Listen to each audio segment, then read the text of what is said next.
¿Cómo se organiza España territorialmente? Si se ha acabado aquí es porque necesitas conocer el título 8 de la Constitución, una parte del articulado que puede resultar complejo la primera vez que te enfrentas a este. Y es que quiero que sepas que has llegado al sitio correcto y que estés totalmente tranquilo o tranquila, porque en este vídeo te voy a resolver todas las posibles dudas que puedas tener de una forma rápida, sencilla y con un montón de ejemplos para que bordes cualquier examen que tengas sobre esta materia. Bien, antes que nada quiero hacerte una pregunta. ¿Qué crees que sucedería en un país como España si no hubiera una ordenación, una regulación por parte de la Constitución de nuestro territorio? Pues bien, lo que sucedería es que de no hacerlo es muy probable que se produjera una gran incertidumbre en todo el país, ya que la estructura territorial de un Estado es uno de los aspectos básicos para cualquier organización política y administrativa estable.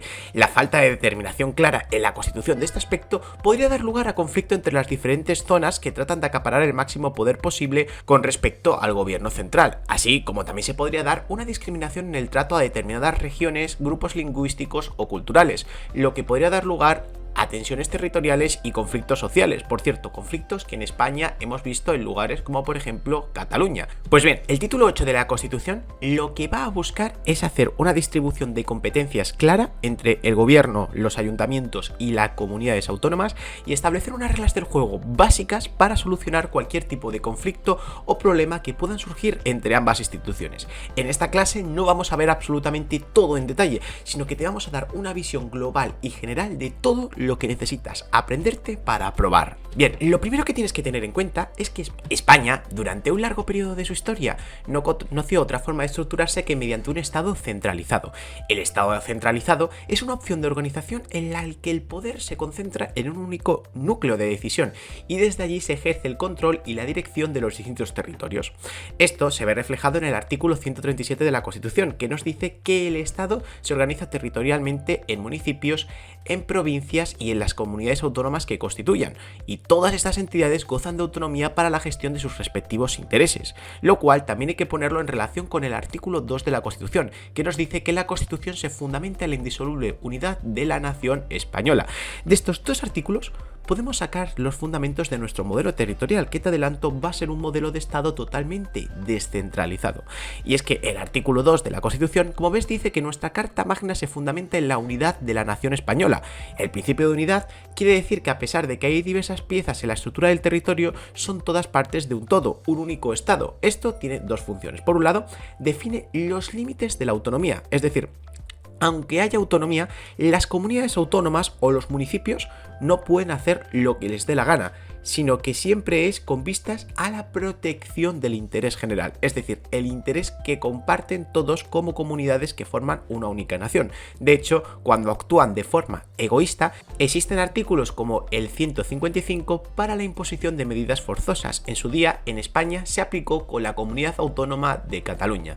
Además, se tiene que garantizar la igualdad, y es que todos los españoles tienen los mismos derechos y obligaciones en cualquier parte del territorio español, por lo que no puede haber determinadas comunidades autónomas que tengan más poderes o tengan privilegios con respecto al resto.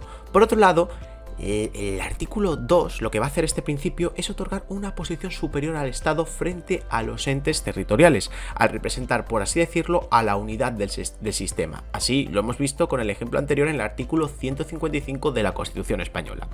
El segundo principio que podemos sacar acerca de nuestro modelo territorial es el principio de autonomía. ¿Y qué implica esto? Bueno, la idea sobre la que descansa es la distribución de poderes, de tal forma que todo el poder de gobernar no se concentra en el Estado, ya que, como ya hemos comentado, somos un Estado descentralizado, sino también en las comunidades autónomas. Esta autonomía tiene dos vertientes. Por un lado, la vertiente positiva, que hace referencia a la titularidad de las funciones públicas de las comunidades autónomas o de las corporaciones locales en los poderes públicos. En otras palabras, no solo se dice que son autónomas, sino que además establece qué materias tienen esta autonomía, como veremos en el siguiente punto. Por otro lado, la vertiente negativa hace referencia a justo lo contrario, a los límites. El Tribunal Constitucional ha declarado reiteradamente que la autonomía no es soberanía y por eso mismo se establecen líneas rojas que vamos a ver ahora. Imagínate que, por ejemplo, la comunidad autónoma de Galicia, sin límite alguno, pues fuera acumulando competencias y se acabara convirtiendo en un país independiente. Pues esto, como vamos a ver ahora, debido al principio de autonomía, no va a ser posible. Bien, si te has dado cuenta, los principios de unidad y de autonomía como ya te habrás dado cuenta, están enfrentados, ya que uno otorga poder mientras que otro lo limita. Esta contradicción se resuelve mediante el principio de solidaridad, al que hace referencia al artículo 2 de la Constitución, y supone una serie de técnicas que permiten engrasar la maquinaria territorial. Desde el punto de vista económico, el apartado 1 del artículo 138 de la Constitución española lo que va a hacer es aludir concretamente a la solidaridad económica, y unos artículos más adelante va a hablar de dos instrumentos para alcanzarla: la planificación económica, es decir, un plan común que hace el gobierno central para cumplir con determinados objetivos económicos compartidos, y el fondo de compensación interterritorial, que son fondos que se reparten entre las regiones para que no haya zonas que se queden atrás económicamente y con ello que se produzca un desequilibrio. Aunque bueno, esto en la práctica no se cumple, ya que siempre hay autonomías más beneficiadas que otras. El principio de solidaridad también va a incluir la lealtad autonómica y fidelidad del sistema, y responde a lo que decíamos antes con la autonomía. Aunque cada ente puede gestionar sus intereses independientemente, no pueden desconocer que forman parte de un sistema superior y tener carta blanca al respecto.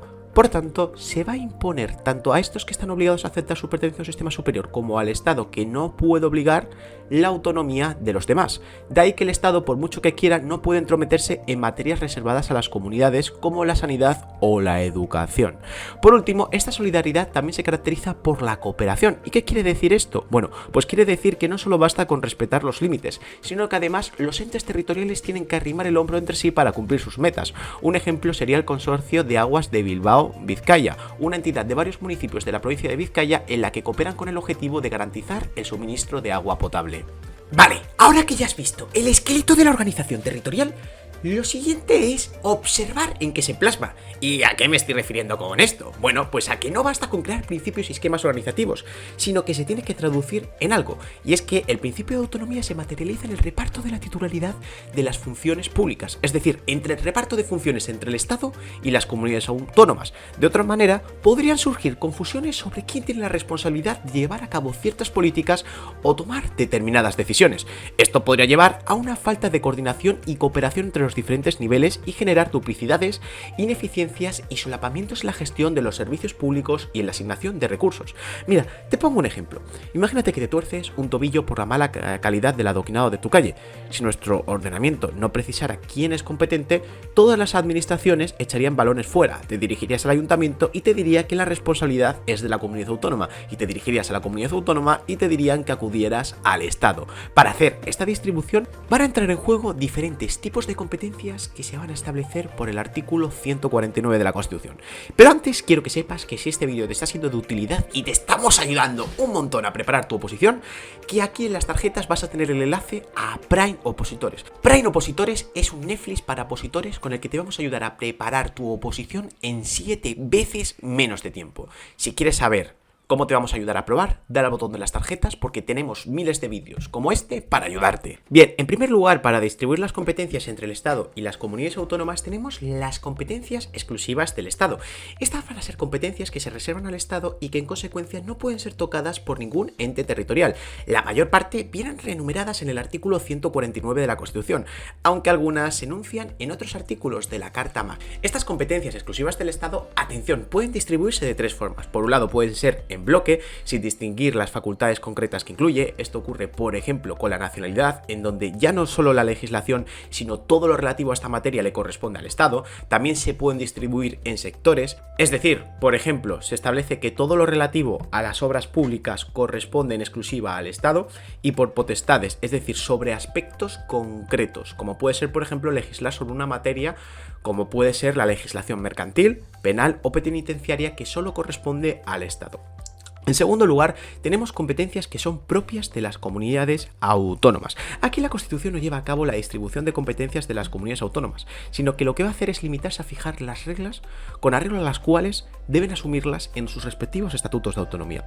Lo más importante con lo que quiero que te quedes es que cualquier competencia no reservada al Estado puede ser asumida por las comunidades autónomas mediante la asunción expresa en el estatuto correspondiente.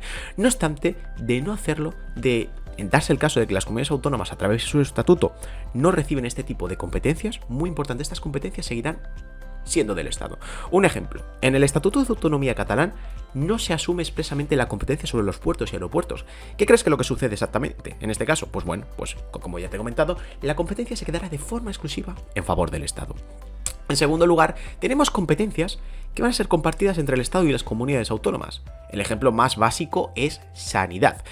Y en este caso lo que sucede es que, pues bueno, la legislación básica la establece el Estado y luego toda esta legislación la va desarrollando cada una de las comunidades autónomas.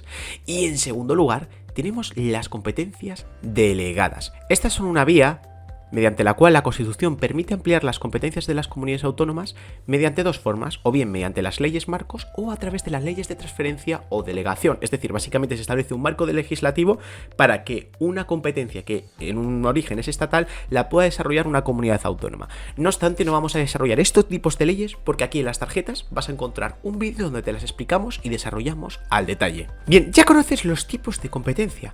Ahora, lo que debes saber es que en base a estos principios pueden surgir una gran cantidad de conflictos y de problemáticas entre las autonomías y el Estado que vas a descubrir a partir de ahora. Es por ello que se van a establecer una serie de mecanismos de relación entre ambos territorios. Es por ello que lo que vamos a hacer ahora es analizar al detalle las relaciones entre el ordenamiento estatal y las autonomías. Y es que lo primero que debes saber es que entre las relaciones entre el Estado y las autonomías se basan en el principio de solidaridad, o más específicamente y en el de cooperación. Y es que, como comentábamos antes, no basta simplemente con respetar los límites y las atribuciones respectivas, sino que hay que ir todos a uno. Cada autonomía no puede hacer lo que quiera y el Estado no puede discriminar una determinada autonomía. Y esto debe plasmarse en unas relaciones específicas que vamos a ver ahora y que están reguladas entre el Estado y las comunidades autónomas. Pues bien, el primer tipo de relación que se va a reconocer entre el Estado y las comunidades autónomas para que estas cooperen de una forma propia y pues alcancen resultados es el principio de las relaciones de cooperación, que se puede hacer con distintas fórmulas, siendo el Estado el que legisla y las comunidades autónomas las que ejecutan una normativa, estableciendo el Estado también la regulación básica y las comunidades autónomas su desarrollo, o bien coordinando una actuación conjunta entre ambos. Un ejemplo sería la regulación de los arrendamientos. Esta es una competencia compartida en la que el Estado y las comunidades autónomas han cooperado. ¿Por qué? Porque el Estado ha establecido una regulación básica y luego, en base a este principio de cooperación, las comunidades autónomas, ¿qué es lo que hacen? Desarrollan este principio de cooperación, desarrollan esta normativa con las distintas especificaciones dependiendo del territorio. Por otro lado, van a estar las relaciones de interferencia.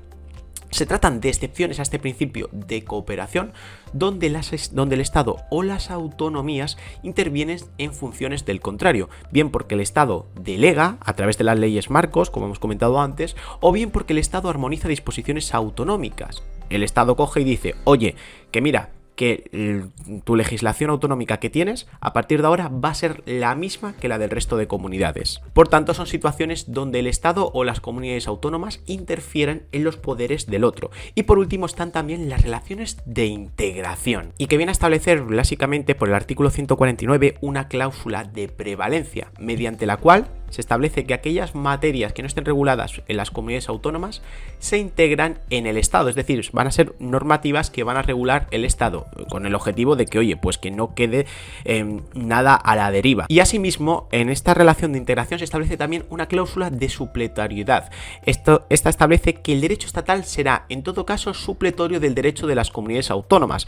Esta cláusula pone de relieve que el derecho del Estado es el derecho general o común y los derechos autonómicos los especiales o fragmentarios. La supletoriedad rellena no solo lagunas, sino que establece las bases sobre las cuales los derechos autonómicos pueden funcionar como ordenamientos. Por ejemplo, si un matrimonio en el País Vasco decide divorciarse y la ley vasca no establece un plazo para la atribución de la vivienda familiar, pues lo que se hará es se acude al Código Civil Estatal y se atribuirá dicho plazo, que en este caso es de 1 año. Y bueno, en principio eso sería todo. Ya conoces todas las notas básicas para tener una buena visión general de la organización territorial española para petarlo en cualquier prueba de conocimiento. Recuerda por último que si quieres aprender todo acerca de la Constitución, aquí tienes en las tarjetas una lista de reproducción, un curso entero de Derecho Constitucional donde desarrollamos y explicamos la Constitución española al detalle.